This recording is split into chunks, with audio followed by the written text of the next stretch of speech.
मसीह में आप सबको सलाम और तमाम माओं को हैप्पी मदर्स डे।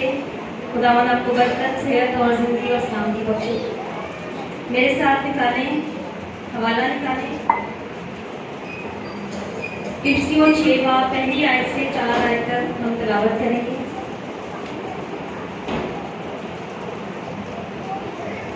ऐ फर्जंदों, खुदावन में अपने माँ और बाप के फर्मा बरदार रहो, क्योंकि ये वाजिब है। अपने बाप की और माँ की इज्जत कर, ये पहला हुक्म है जिसके साथ वादा भी है, ताकि तेरा भला हो और तेरी उम्र जमीन पर दराज हो। और ऐ औलाद वालों, तुम अपने फर्जंदों को गुस्सा ना दिलाओ, बल्कि खुदावन की तरफ से तरबियत और नसीहत दे देकर उनकी परवरिश करो। खुदावन के हुजूर तशरीफ रखें।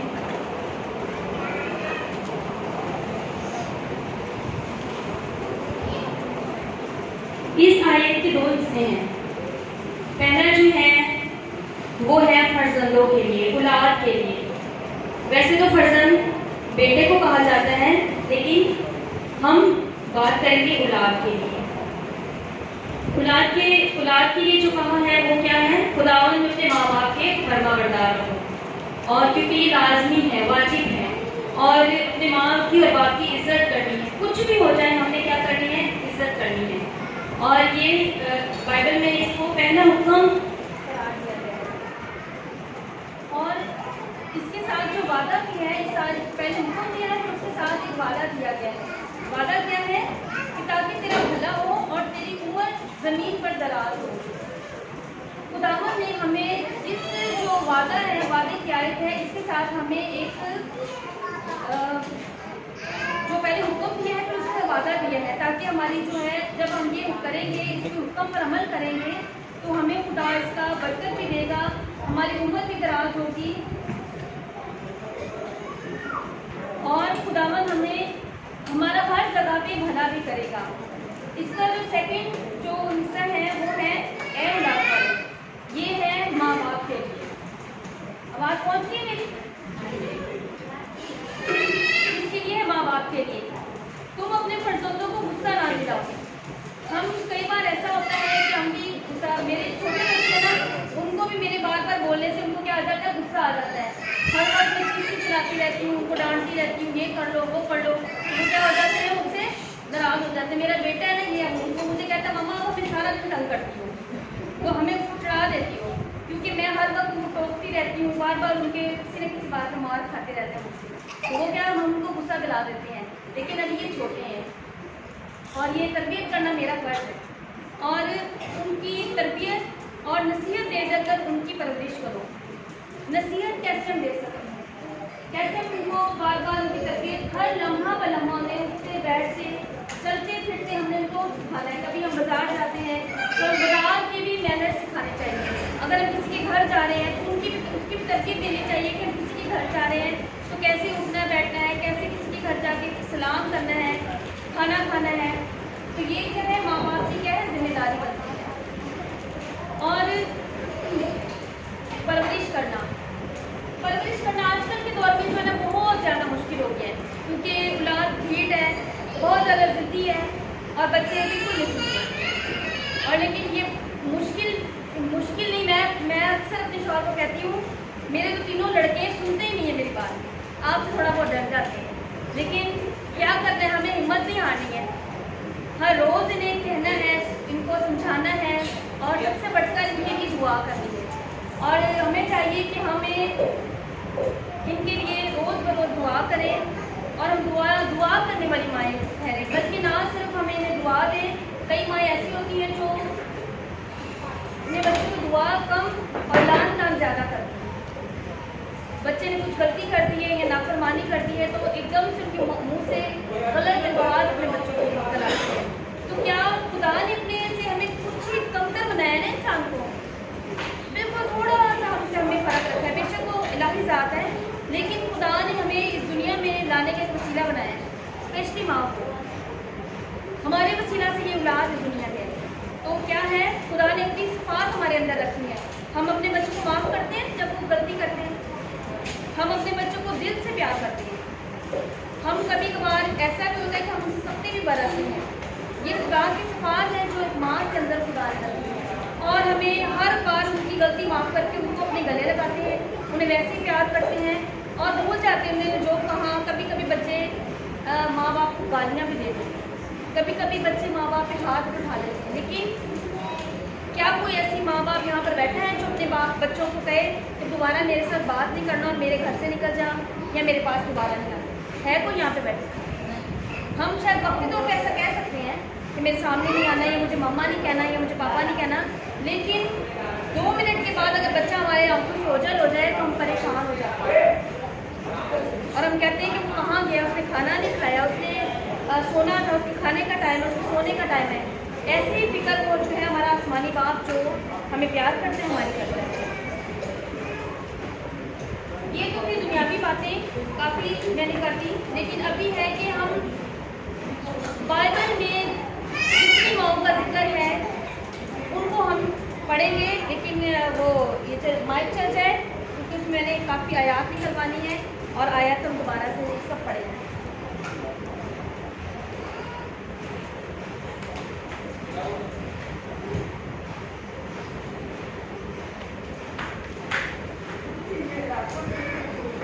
हमने आज बहुत सी शेर और शायरी सुनी है जिसमें माँ के बारे में कहा गया कि माँ जो है वो आंचल है, माँ एक घना साया है, माँ नहीं होती तो दुनिया नहीं होती है। और ये क्या बातें, ये सारी दुनियावी बातें हकीकत में भी है इसका कोई असर? बिल्कुल हकीकत में है। कभी आपने माँ की, मैं कहती हूँ अक्सर मेरे हस्बैंड कमरे में आते हैं ना तो कहते हैं अभी तक इन्होंने खाना नहीं खाया, अभी तक इन्होंने ये नहीं किया, ये नहीं किया। मैंने कहा आप कैमरा फिट करा दें कमरे में, हर वक्त देखें कि बच्चे, माँ जो होती है वो अपने बच्चों के लिए क्या क्या करती है। बेशक वो गिनवाती नहीं है, लेकिन उसके जो काम है ना वो काउंट नहीं कर सकते आप कि वो उठती किस टाइम है, उनको खिलाती किस टाइम है, कभी नहलाती है, कभी उनको मेडिसिन खिलानी है, कभी उनकी कोई टेम्परेचर हो गया कि माँ को बता दो उसको अभी इसको क्या टाइम है मेडिसिन का। और कभी ऐसा होता है कि बच्चा कहीं गया होता है, बाप को इतनी टेंशन नहीं होती कि उसने खाना खाया होगा, उसने भूखा होगा, लेकिन ये सारी टेंशन किसको हो रही होती है? माँ को। अक्सर सरकार जो ना खाने में दिल चुराता है। मैं कहती हूँ आप खाना नहीं खाओगे ना तो मैं भी, मुझसे खाना नहीं खाया जाता। ये बात जो होती है माँ की फितरत में होती है कि जब बच्चा भूखा हो ना तो माँ के हलक से नवाला नहीं नीचे उतरता। कभी ऐसा होता है कि मैं अपने घर से आपकी मम्मी के घर, तो उसके पापा कहते हैं इसको छोड़ जाओ। मैं कहती हूँ मैं कैसे छोड़ जाऊँ उसे, मेरा गुजारा ही नहीं होता। कहते नहीं अब तो बड़ा हो गया, जवान हो गया। मैं क्या, माँ के बच्चे जो बूढ़े भी हो जाए ना तो माँ के लिए वो बच्चे बच्चे ही रहते हैं। हमारी अम्मी है ना, मेरी सास जो है, अक्सर इसके पापा कभी कहीं गए होते हैं, मुझसे बार बार पूछेंगी सनी कितने है, सनी कितने है। मैं कहती हूँ मुझे पता नहीं। कहते तो कहती बीवी तो मुझे नहीं पता तेरा बंदा कितने जाता है।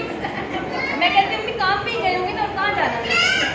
तो उनको कभी भी परेशान होती है, सुबह सुबह स्कूल बच्चे छोड़ने जाएंगे तो उनको फिक्र होती है वो अकेला तो नहीं गया, उनके साथ में कोई ना कोई साथ गया है उसके। माँ बुरी भी हो जाए, बेशक वो घर में रहती है और एक हो सकता है उनकी एक चरपाई के ऊपर ही सारा दिन गुजरता है, लेकिन उनकी फिक्र जो है वो एक एक बच्चे का पूछती है, एक एक बच्चे को याद करती है। इवन कि वो मेरे बच्चों का ही पूछती है कि उसने, तेरे बच्चों ने खाना खाया? सब बच्चे खाना खाएं। तो वो जो दादी होती है या नानी होती है उसकी फिक्र भी माँ जैसी होती है। तो अभी हम बाइबल में से कुछ ऐसी माओं के बारे में पढ़ेंगे। वैसे तो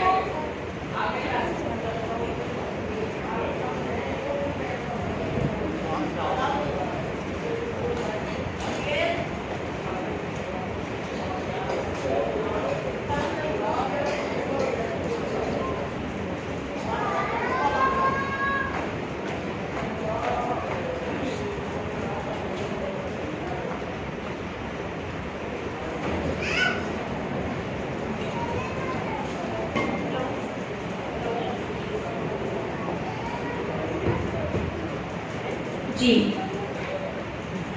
दुनिया की पहली माँ, आप सब जानते हैं दुनिया की पहली माँ कौन है? माँ हवा, अम्मा हवा। जो अम्मा हवा है वो हम सबकी माँ है, ठीक है। हम भी अम्मा हवा कहते हैं, दूसरे लोग भी जो हमारे हैं, दूसरे मजहब के वो भी अम्मा हवा को ही माँ मानते हैं, पहली माँ को।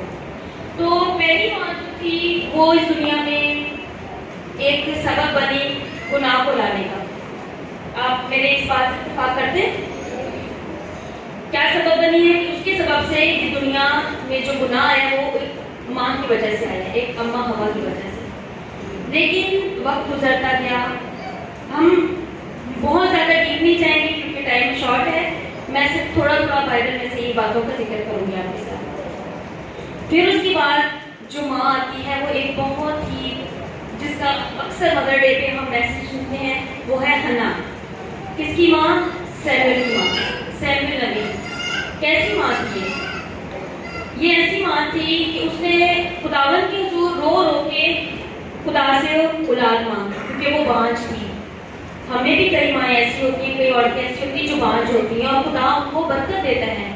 और जब वो खुदा से हुजूर जाके दुआ करती हैं तो खुदा के जो बड़े बड़े वादे करती हैं कि तू मुझे औलाद दे दे तो मैं ये कर दूंगी, वो कर दूंगी। लेकिन जैसे ही वो खुदा से ये बरकत पा लेते हैं तो वो सारे वादे जो खुदा के हुजूर किए होते हैं वो क्या कर देते हैं? भूल जाते हैं। फिर कहती है माए, मैं तो कहती हूँ कि ये बच्चा चढ़ जाए, मैं तो कहती हूँ दुआ करे, लेकिन ये सुनता ही नहीं है। कैसे सुने? क्योंकि जब हमारे पेट में बच्चा होता है तब उसके लिए उस टाइम से दुआ करते हैं कि ये तो मैंने खुदा की नजर कर दिया है, या खुदा तू वैसे ही इसकी तरबियत करना कि वाकई तेरे रास्ते चल सके। लेकिन जब हन्ना ने अपने बच्चे का दूध छुड़ाया तो वो उसे एली काहिन के पास लेकर गई और उसे क्या कहती है? ये वही है जो खुदा ने मुझे दिया है, जो मैंने यहाँ पर बैठ के तेरे हुजूर मांगा था और तूने मुझे दिया, और ये यही है। और वो किसके सपोर्ट करके जाती है? एली काहिन के। और आप सोच सकते हैं एक जो दूध बच्चे को छुड़ाया तो कितनी उम्र का होगा? 2 साल नहीं, लेकिन पहली उम्र में पहले बच्चों को जो है बहुत देर तक माए दूध पिलाती, तो वो मेरे ख्याल में 5 साल तक का होगा जब उसका दूध छुड़ाए। लेकिन मैं अपने 7 साल के बच्चे को भी अकेला चर्च में नहीं छोड़ के जाऊंगी। क्यों? मैं खुदगर्ज माँ हूँ। हन्ना खुदगर्ज नहीं थी, क्योंकि उसने जो वादा खुदा से किया था उसे पूरा किया।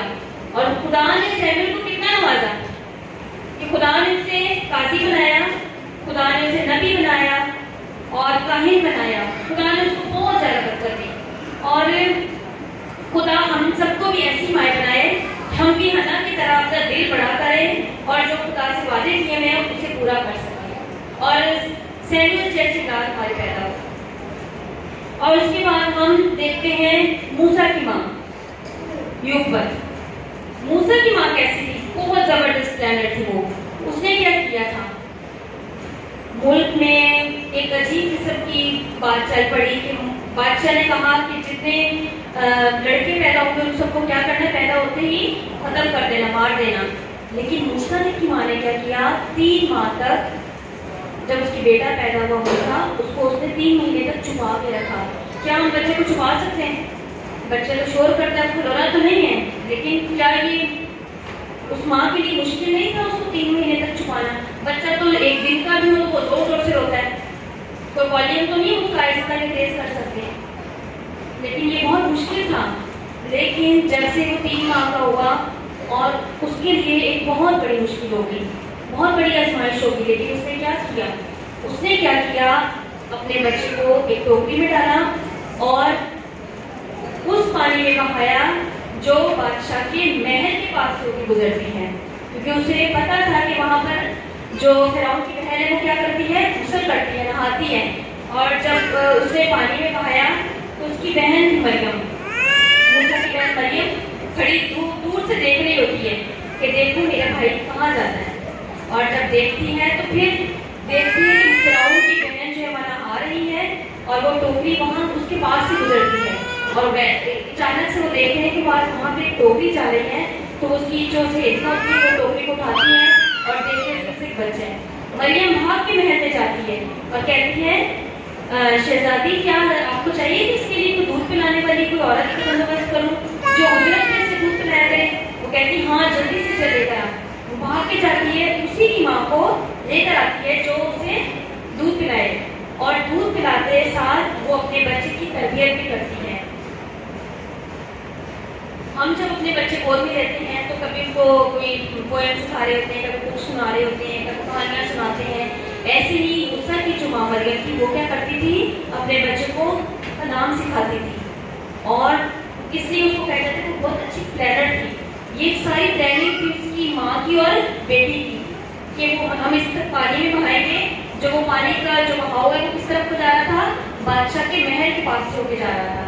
तो इस तरह से वो मूसा जो है वो कहाँ पे पला, एक महल में पला और उसकी तरबियत उसी की माँ ने की, उसे दूध पिलाया और साथ साथ उसको सिखाती थी। इसके बाद हम देखते हैं एक अच्छी माँ भी कहा जा सकता है, लेकिन रिबका जो मेरी नजर में थी वो अच्छी माँ जरूर है, लेकिन वो ऐसी माँ थी जो अपने बच्चों में तवाज़ुन नहीं रख सकी। क्या कोई ऐसी माँ बैठी है जो अपने बच्चों में फर्क रखती हो कि मेरे इस बेटे को ज्यादा मिले उसको मैं कम दूँ? कोई माँ ऐसा करती है? शायद करती हो, लेकिन ये क्या जिंदा मिसाल है रिबका की कि मेरे बड़े बेटे को ज्यादा मिले या छोटे बेटे को कम मिले। लेकिन रिबका ने ये किया कि उसने कहा कि ये जो बरकत है जो इसहाक देने को था किसको मिले, याकूब को मिले, और ऐसा ही हुआ। ये एक माँ की प्लानिंग थी। लेकिन हमें चाहिए कि हम अपने बच्चों को अपने बच्चों में तवाज़ुन बरकरार रखें। लेकिन बेशक ये खुदा की प्लानिंग थी कि ये ऐसा होता, खुदा करवाता है हर इंसान से, लेकिन हमें माओं को चाहिए कि हम अपने बच्चों में तवाज़ुन बरकरार रखें।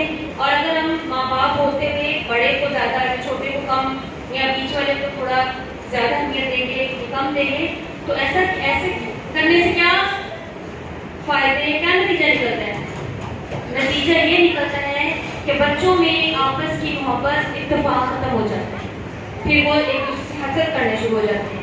आगे चल के एसाऊ ने भी हसद किया अपने भाई से, उसने अपने याकूब से नफरत करना चाहा, उसे मारना चाहा, लेकिन ये भी खुदा का प्लान था कि खुदा ने उसे बचाया, बड़ी कौम बनाया। आगे हम देखते हैं कि नोमी जो गैर मुल्क से थी, जो बनी इस्राएल कौम में से नहीं थी, वो बुत परस्त घराने से थी, वो खुदा को नहीं मानते थे। लेकिन जब नोमी दूसरे मुल्क में जाती है, वहाँ उसका शौहर भी मर जाता है, उसके दोनों बेटे भी मर जाते हैं, लेकिन नोमी जो थी वो अपने बहुओं से बहुत ज़्यादा प्यार करती थी। और उसने क्या किया, जब उसके बेटे भी मर जाते हैं, उसने कहा कि अपनी बहुओं को अपने घराने में चले जाओ, मैं तुम्हारे साथ नहीं रह सकती, मैं तुम्हें नहीं रख सकती, क्योंकि मेरे और बेटे भी नहीं कि मैं तुम्हें उनके साथ दिया दूँ। लेकिन दूत ने क्या कहा कि जो तेरा मुल्क है वो मेरा मुल्क है, जो तेरा खुदा है वही मेरा खुदा है, मैं तुझे छोड़ के नहीं जाऊंगी। लेकिन जो दूसरी होती है वो उसे छोड़ के चले जाती है। हम जो सासू आए हैं, काफ़ी इसमें हमें बैठे होंगी सासें, तो जो सास होती है वो माँ के बराबर होती है। देखो मैं अपनी माँ के पास तो नहीं रहती ना, मैं अपनी सास के पास रहती हूँ, वो हमारी माँ है, हम उनके अपनी मम्मी कह के पुकारते हैं। लेकिन बाकी सास से भी कहीं ऐसी होती हैं जो अपने बहुओं को, अपनी बेटियों की जैसी मोहब्बत देती हैं, जैसे नोमी ने रूथ के साथ मोहब्बत रखी। इन फ्यूचर मैं भी सास बनूंगी, हमारी बेटियां भी कोई सास बनेगी, तो हमें कैसी सास बनना है, कैसी सासू माँ बनना है? नोमी जैसी, जो अपने बहुओं से अपने बेटों जैसी मोहब्बत रखे, अपनी बेटियों जैसी मोहब्बत रखे। आगे है एक और माँ, वो कौन सी माँ है? तमोथेस की माँ। जब पालूस रसूल जो है वो तमोथेस को खत लिखता है तो कहते हैं मैंने तेरे अंदर बड़ा अच्छा ईमान पाया है, जैसे तेरी नानी लोइस रखती थी और तेरी माँ यूनिके रखती थी। मैं कहती हूँ कि मेरी माँ भी एक ईमानदार औरत है, मेरे शौहर की माँ भी एक ईमानदार औरत है, बहुत ज़्यादा ईमानदार औरत है। तो आगे जो हमारी आगे वाली नस्ल है, हम वो भी चाहते हैं कि वो भी क्या हो? ईमानदार हो। हमने सिर्फ अपने बच्चों को नहीं करो, सुलेमान बंद करें, बच्चे भी सुने। हमारी जो माएँ हमें हमारे अंदर क्या ट्रांसफर करती हैं? अच्छी और बुरी बातें भी ट्रांसफर करती हैं। लेकिन तमोथेस की माँ के लिए और उसकी नानी के लिए क्या कहा गया? हमने तेरे अंदर कैसा ईमान पाया है? जैसे तेरी नानी का और तेरी माँ यूनिके का था। हम क्या हमारे बच्चों को ऐसा कह सकते हैं कि इसकी नानी भी ईमानदार थी और इसकी माँ भी ईमानदार थी। लेकिन आजकल देखा जाता है कि हम अपने बच्चों में सिर्फ हम चाहते हैं कि हमारे बच्चे बाइबल पढ़ें, रट्टा लगाएं, आयत याद कर ले, लेकिन उनकी ज़िंदगी में ईमान ना हो। हमारी ज़िंदगी में कलाम को पढ़ने के साथ साथ हमारी ज़िंदगी में ईमान भी होना ज़रूरी है। हम अपनी हर एक बात में ये याद रखें कि हमने अपने यीशु मसीह पर ईमान भी रखना है। अपने बच्चों को सिखाएं कि हमने एक ईमानदार ज़िंदगी गुजारनी है। लेकिन वो सब तब सीखेंगे जब हमारे अंदर ये क्वालिटी होगी, एक माँ के अंदर ये क्वालिटी होगी कि हम क्या है, ईमानदार खवातीन बनेंगे। कि हम सिर्फ ये बातों पर यकीन न रखें कि हमने फलाने बाबे के पास भी जाना है, इसके काम करवाने, हमने इसको ताबीज़ भी पालना है, हमने इसको काला टीका भी लगाना है, तो हमारे बच्चे भी क्या बनेंगे आगे को? ऐसी ही नस्ल बनेंगे कि हम उनको कहेंगे कि ये अगर तुमने चिड़िया को खाना नहीं ना दिया तो खुदा तुम्हें भी खाना नहीं देगा। ऐसी कई बातें माँ गलत बातें सीखती, लेकिन क्यों नहीं मान देना अपने बच्चों को? खाली से मान देना है कि यीशु मसीह पर ईमान रखिए, जैसा ईमान तिमोथियुस की माँ और तिमोथियुस की नानी का। और बच्चों, और आगे को हम पढ़ेंगे एक ऐसी माँ जिसकी वजह से दुनिया में निजात आई। कौन बताएगा बच्चों में से कौन सी ऐसी माँ है जिसके वसीला से निजात दुनिया में आई?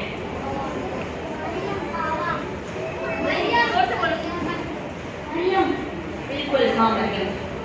ये एक ऐसी माँ थी जिसका खुदा ने बड़ी सदियों से वादा किया हुआ था। बल्कि जब हवा से गुनाह सर्जन हुआ तब खुदा ने उसी वक्त भी वादा कर दिया कि औरत की नस्ल से एक पैदा होकर जो दुनिया का निजात देना कराएगा। तो क्या हुआ कि खुदा ने इस दुनिया में नजर की होगी कौन सी ऐसी औरत है जो पाक भी हो, मुकद्दस भी हो, रास्तबाज भी हो, खुदा पे यकीन भी रखती हो। तो खुदा ने किस पे नजर की? माँ मरियम पे, और उसे ये शर्त बख्शा गया कि उसके वसीला से एक निजात दहिंदा दुनिया में आ सके। और ये हम सिर्फ हमें से माँ मरियम नहीं कहते, बल्कि पूरी दुनिया से माँ मरियम के नाम से पुकारती है। और वो मुकद्दस माँ मरियम थी, उसकी जिंदगी में कोई गुनाह नहीं था, कोई ऐब नहीं था, तभी खुदा ने उसे पसंद किया कि वो एक निजात दहिंदा की माँ कहलाए। अभी वक्त ये है कि हम अपना जिंदगी में जायजा लें, हमारे होते हुए, हम माँ बाप होते हुए, कि हम कैसी माएँ हैं। क्या इन बाइबल में जितनी माँओं का जिक्र किया ऐसी माँ है, या इनमें कोई भी हमारी जिंदगी में हमारी पर्सनैलिटी माँ जैसी नहीं है?